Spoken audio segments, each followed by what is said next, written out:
Salut, comment semer des poivrons en décembre? Alors je vais te donner pas mal d'astuces, hein, comme la petite série que j'ai proposée avec les tomates et les aubergines. Donc avant tout, est-ce que ça paraît audacieux de pouvoir semer des poivrons au mois de décembre? Bon, bah avant tout, il va falloir avoir quelques techniques et surtout du matériel, hein. Il faut beaucoup de matériel, hein, à cette époque-là. Donc cette vidéo, on peut faire exactement la même chose décembre, janvier, février et au mois de mars. Mais là, au mois de mars, on aura peut-être besoin de moins de matériel à engager un petit peu pour voir ce genre de légumes germer. Mais attention les poivrons, surtout si vous êtes dans le nord de la France, ces poivrons, on est obligé de les faire un petit peu en avance. Donc les miens, par exemple, je les fais à partir de mi-février. Si tout va bien, si le froid n'est pas trop intense, parce que je ne veux pas user énormément d'électricité pour quelques poivrons que je vais proposer à mes clients. Donc, alors le matériel nécessaire. Donc la même chose, hein, que je vous avais montré pour les tomates et les aubergines, donc des graines, hein, bien sûr. Alors il va falloir soit les mettre dans des plaques alvéolées, soit dans des gros pots, soit dans des caissettes, comme vous voulez. Bon, un terreau spécial, hein, chaque fois je vous le dis, le terreau spécifique, comme ça vous ne prenez pas le chou. Surtout si vous voulez faire cette semence un petit peu artificielle, un petit peu, hein, parce que le mois de décembre, c'est pas très commun quand même. Un tapis chauffant, hein, ou alors carrément des petits engins directement préfabriqués avec tout dedans, la cloche, le petit tapis, et là vous mettez quelques pots dedans, ça vous pouvez. Donc la lampe, si admettons vous n'avez pas un endroit assez éclairé, mais attention il vous faudra quand même. Et après, bon, une table, alors une table chauffante, moi je mets ça sur ma table chauffante, et en plus il vous faudra un grand tunnel ou une véranda, et surtout de la place, hein, ça c'est important, et puis un petit vaporisateur pour arroser le tout. Alors, après, on va choisir les variétés. Alors, on choisira des variétés précoces comme le poivron doux d'Espagne. Voyez, il y a des petites variétés comme ça, le poivron roi du Nord. Donc, pourquoi? Parce qu'on va être obligé, à un moment donné, de les sortir un petit peu plus tôt. Le but du jeu, c'est ça, c'est de les sortir un petit peu plus tôt, c'est-à-dire, allez, mi-mars dans le sud, début avril, mi-avril dans le nord. Bon, si tout va bien, hein, bien sûr. Donc, il vous faudra choisir des variétés adaptées. Et rien ne vous empêche de faire un premier petit semis là en ce moment, et puis en refaire d'autres au mois de février avec des variétés qui, elles, bon, qui résistent un peu moins au froid, on va dire, mais qui pourront être plantées un petit peu plus tard, c'est-à-dire à la bonne saison, mi-mai, dans vos jardins extérieurs. Alors, les conditions idéales de température. Bah, ça, c'est ça le gros problème. C'est que il va falloir minimum 25 degrés, hein. Il faut énormément de température, de chaleur, hein. On dit aussi entre 20 et 25, moi je préfère 25, hein. Mettez 25 au début, le temps que ça germe. Et donc il faudra soit un tapis chauffant, c'est quand même mieux, hein, c'est mieux. Moi c'est ce que je fais sur mes tables, je mets ça directement sur mes tapis chauffants. Et donc dessus je fais un mini tunnel dessus. Et en plus c'est sous le grand tunnel. Et il va falloir après par la suite avoir un autre chauffage qui va servir d'appoint, chauffage d'appoint, puisque après, quand on va les rempoter tout ça, il faudra y penser d'avoir beaucoup plus de place que quand vous avez des petites caisses, ou moi sur ma table je mets à peu près 300 godets, mais à un moment donné, les 300 godets, s'ils se transforment en pot d'un litre ou de 2 litres, j'en mettrai plus que peut-être 50 ou 60 sur la table. Donc faites attention, il faut prévoir quand même un tapis chauffant et un chauffage d'appoint. Après la lumière, l'exposition, il faut minimum 12 à 14 heures de lumière par jour. Alors si vous ne les avez pas, bon c'est encore un coût supplémentaire. Il va falloir des lampes, donc pour le faire. Bon, c'est vrai que bon, moi chez moi par exemple, mon petit tunnel, moi il est bien exposé, hein. J'ai prévu bien à l'avance. Je me suis dit là il faut là mon petit tunnel de semis, tout ça que je prépare, il faut vraiment qu'il soit installé là, donc je l'ai installé là. Donc vous c'est pareil, si vous installez un tunnel, donc soit pour le potager, mais un tunnel aussi pour faire tout ce genre de petites préparations semis et boutures et autres, il faut bien l'installer par rapport à ça. Donc c'est assez important. Alors bien sûr on va vous dire, on peut le faire dans des caves, dans des trucs comme ça, mais là il faut vraiment du matériel de pro, hein. Vraiment, ça coûte assez cher quand même pour le faire.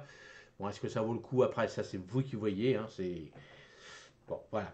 Alors après, les semis. Bon, alors on va préparer donc les petites graines. Hein, donc on va les mettre soit dans des plaques alvéolées, soit dans des caissettes, comme vous voulez. Vous semez ça, vous mettez ça vous à peu près à 0,5 cm, 1,5 cm à peu près. Vous recouvrez légèrement de terreau si vous voulez.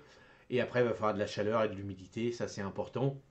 Et donc la chaleur 25 degrés. Hein. Au moins, alors après, en fonction de, on va dire, 10 jours, 15 jours, peut-être plus des fois.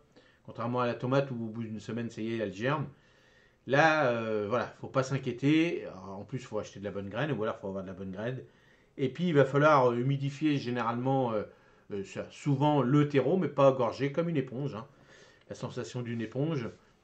Et pas trop non plus. Et puis, au moment où vous allez mettre ça sous votre tunnel, il va falloir aérer tous les jours, le matin. Pas trop froid non plus, pour qu'il y ait un choc. Alors, tant qu'ils sont sous terre, ça va.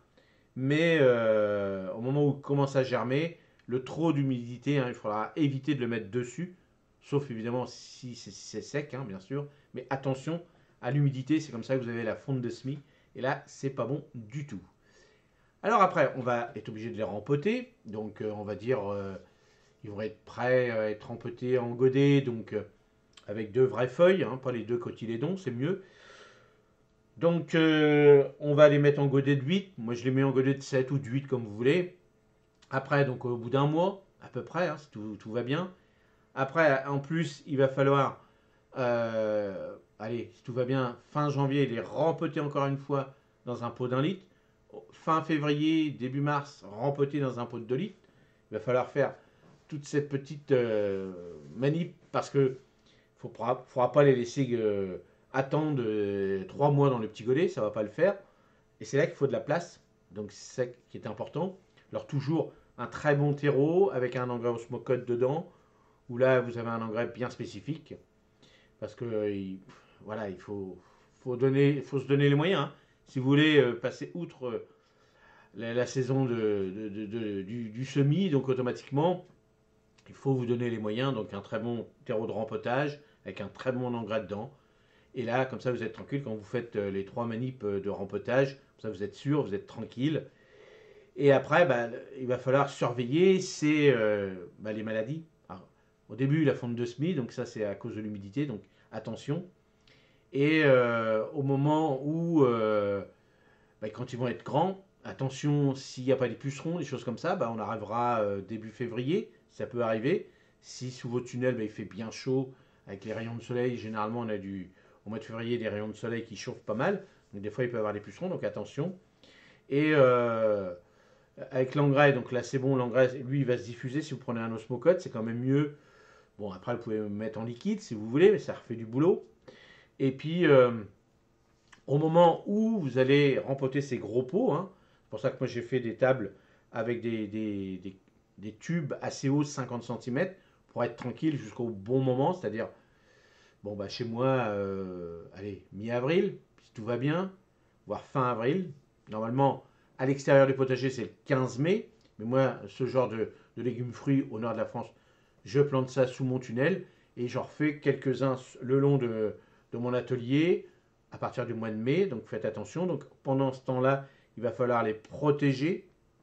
Donc protéger tout ça, les 4 mois, on va dire décembre, janvier, février, mars, où là c'est susceptible d'avoir des coups de gelée. Bon, et puis si vous plantez ça sous vos tunnels mi-mars, même au mois d'avril, il peut encore avoir des coups de froid parce que il faut quand même en dessous de allez, 10, 8 degrés, le poivron il va végéter un petit peu, il va pas se sentir bien, donc attention. Donc il faudra certainement prévoir des voiles d'hivernage, des choses comme ça. Mais au moment où vous allez les mettre en pot, par exemple, à partir du mois de février, il va falloir un chauffage d'appoint. Donc il faudra recouvrir tout ça la nuit, remettre le chauffage d'appoint, donc c'est un coût supplémentaire. Bon, moi j'utilise donc du plastique de 100 microns dessus. Je remets du voile d'hivernage, donc 17. Je le multiplie, hein, ça peut aller jusqu'à du 50 puisque je mets 3 couches. Et après je mets un un plastique bulle aussi qui refait encore une couche. Mais attention, cette couche-là, il faut que le matin, allez, on va dire à 9-10 heures, soit enlevé parce que, surtout s'ils sont déjà bien développés, il faut de la lumière. Donc attention à toutes ces couches-là. Si vous êtes dans des endroits où il fait froid, bon, ben voilà, ça va restreindre un peu la lumière en sachant qu'il faut 12 heures minimum de chaleur pour qu'il pousse correctement. Bon, voilà hein, la petite conclusion. Donc vous voyez, c'est un peu comme les autres. C'est beaucoup plus compliqué que les tomates. Poivron, aubergine, piment, c'est la même chose. Eux, ils ont besoin voilà, beaucoup de chaleur. C'est ça le problème. Mais c'est vrai que chez nous, il va falloir les faire de bonne heure si vous voulez avoir des poivrons, des aubergines au moment en plein été, par exemple. Après, si c'est pour avoir des aubergines, des poivrons pour mettre au congélateur, bon là, vous pouvez commencer à les semer, on va dire, au mois de mars. Au chaud aussi, toujours. Mais surtout, vous voulez une récolte au mois de septembre. Donc là, ça va, c'est pas trop méchant. Mais si vous voulez manger, on va dire, quelques poivrons et aubergines dès mi-juillet à peu près en fonction des régions, bon, bah là, il faut avancer un petit peu. Mais vous avez vu, c'est un petit défi. Maintenant, vous faites comme vous voulez, vous vous amusez ou pas. Mais voilà, toutes ces petites astuces que je vous ai proposées, bah, c'est comme ça qu'il faut faire. Hein. Donc il y a un investissement, il y a le choix de variété, il y a les conditions idéales de température, lumière à exposition, le semis pas à pas, repiquage et prendre soin et astuces supplémentaires pour les maladies et autres. Donc voilà, pour ce genre de semis. Voilà, bah, j'espère que ça vous a plu. Et puis bah, n'hésitez pas à me poser des questions dans les commentaires. Puis les experts qui ont déjà fait, surtout les collectionneurs, eux, ils commencent déjà comme ça, hein, les collectionneurs, ils sont obligés, ils font ça, bah, au mois de décembre, ils font telle variété, au mois de janvier, au mois de février, au mois de mars. Donc eux, c'est des collectionneurs, donc ils ont plein d'astuces. Et bien tous ces passionnés-là, n'hésitez pas à laisser des commentaires pour toute la communauté. Allez, à la prochaine. Salut, merci.